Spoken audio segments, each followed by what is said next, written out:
before. Hello mga guitar and church, ito meron naman tayong setup J-Corp Classic, no? Bass guitar na 5 string. So yan, may mga problema rito sa tuning niya, sa gear. So check natin kung maayos pa. At ayan na yung kanyang mga board tsaka fret, medyo tarnish na, oh. Yan, kailangan ng full setup.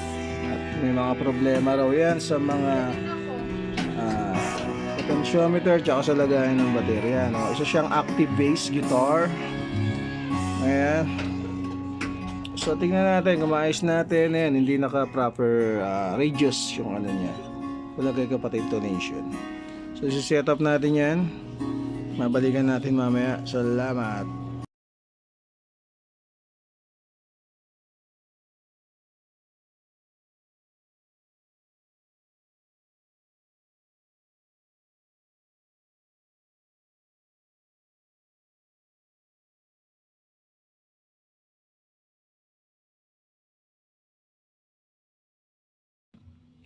At ito na nga mga insa, no? Ito na yung J-Crop na classic bass.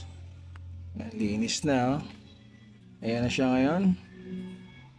5 string. At yung fret niya, magulat kayo, syempre. Okay. Ayan na yung fret niya ngayon. Makintab, makinis, naka-fret level, walang sabit. No, iba talaga pag na-setup yung gitara, naka-reduce, intonation. At syempre, naka-low action yan. Mismuhan na yan. Yan ang kanya mga fret. Okay na mga insan. Gusto nyo tingnan yung kinis. Nandito yan.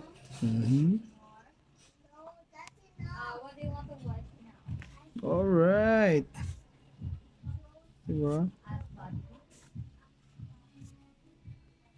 Pati yung board niya malinis na. At ayan na yung head.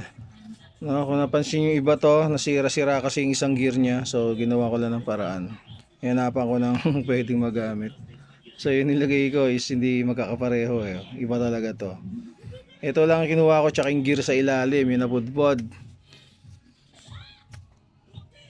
Ayan, oh. Ayan. So all good na.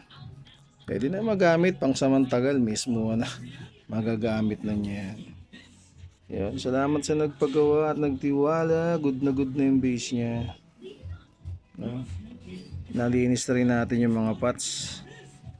Ayan, perfecto. So, thank you.